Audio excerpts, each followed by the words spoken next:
CMM School of Engineering, Department of Mechatronics Engineering, online classes, subject automotive electronics, unit number 4, chapter number 6. So last class we discussed with engine management system and engine management system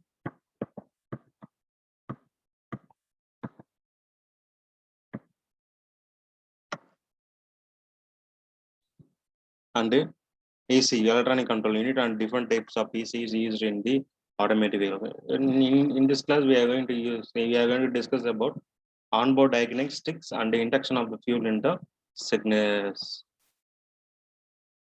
SA engines. The task of the engine induction and the fuel system is to prepare the some ambient air and fuel in the tank air fuel mixer that is satisfy the requirement of the injection. Okay, the preparation is to be carried out over entire engine operating system. In principle, the optimum air fuel ratio for an engine is that which give the required power output with the lowest fuel consumption. It should also ensure smooth and reliable operation. The fuel induction system for SI are classified as carburetor, throttle body, fuel injection systems. So this is the basic fuel induction or injection system. So this is a model. So we will go with the process. Okay, modify metering link and fuel analysis and giving a throttle link. Practical carburetor inventory. So modern carburetor inventory. Standard gasoline injectors, that is Bose, Denso, Siemens, Delphi. So autonomy of EFI, that is fuel inlet, electrical connection, solenoid valve, injector body, pintle head and seat, pintle valve middle, return spring, filter basket. Filters for EFI. Overview of electronic fuel injection system. So absence of entry, no restriction in airflow. So top power. Hot spots for preheating cold air eliminated or denser air enters. So manifold branch pipes not concerned with the mixer preparation. So better acceleration response. So fuel automation generally improved. Use of greater value overlap. Use of sensor to monitor operating parameters gives accurate matching of air fuel requirements. Improves power, reduce fuel consumption and emission.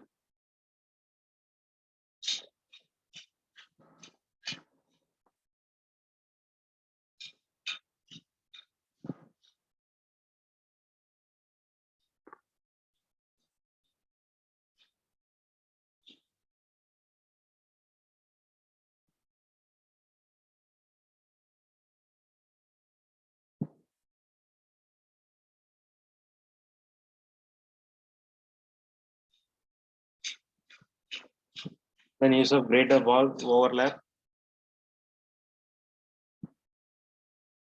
Use of sensor to monitor operating parameters, accurate matching of air fuel requirements, precious in metering fuel imports. So precious fuel distribution between cylinders like that we have different. So merits. So fuel transportation in manifold not required. So this is the model of fuel injectors. So model of fuel injection. Let's see the models need to predict the spray process, the distribution and evaporation droplets, and fuel layer formation and transmission in the port. The governing equation of motion and droplet evaporation are used to develop a model. The data of evaporation of liquid fuels calculated by the first determine the fuel means drop diameter. So time factor. The time factor calculated based on the energy balance between the surrounding air and a liquid droplet and the assumption that the heat transfer is a fraction of the available energy. The size of droplet and its energy will decide the rate of evaporation. So parameters determine the quality of spray and consequently influence to the significant. extend the process.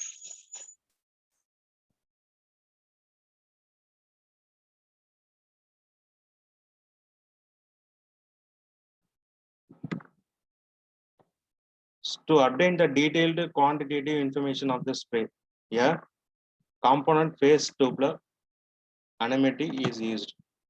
The droplet size,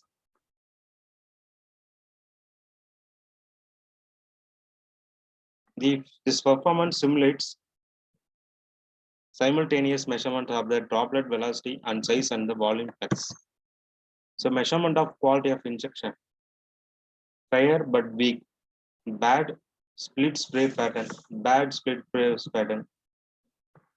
So bad jetting on left side, the good spray, good of injection, feathering at top of spray. Pattern generated by an injector. Okay. So this is the concept of basic injection process. Now we are going to see the onboard diagnostic system. Onboard diagnostic system is not new. It was invented by automakers in the early 80s to help diagnose computer controlled engine system. By being a promising concept early, OBD system had major limitation. OBD2 regulations were developed to maximize the benefits of onboard diagnostic system. The federal government established regulations that required all vehicles to meet specific and constant requirements for a second generation of onboard diagnostics. So this is termed OBD2. The second generation OBD system was phased in starting in the model year 1994. So by the 1996 model year, all light duty vehicles under 2004, all medium duty vehicles sold in the United States had to meet OBD2 standards. So features of OBD2, the standardized protocols for communicating with the scan tools through a standardized data link connector located in an easily accessible location. Determination and the recording of readiness status of emission control. System monitor. So standardized requirements for illumination of the malfunction indicator lamp. The standardized diagnostic triple codes and free spray. So standardized data link connector. So standardized communication protocol, communicate controller area network. Then these are the DLC location, typical DLC location.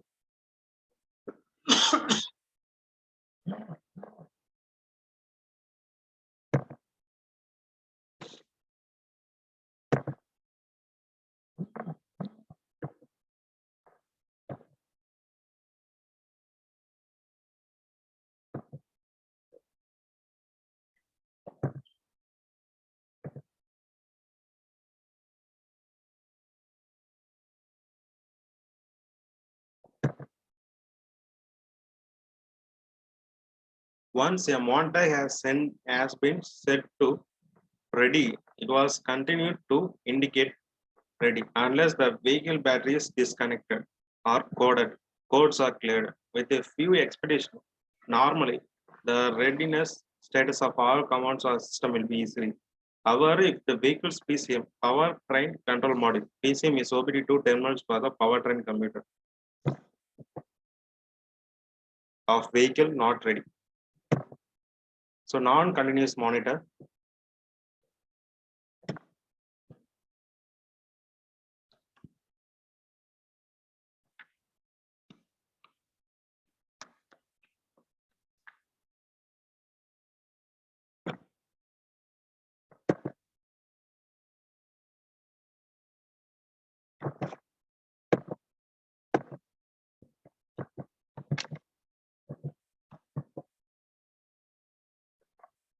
Okay. So this is the onboard diagnostic to concept and the working process. Okay. So we will see in the next class.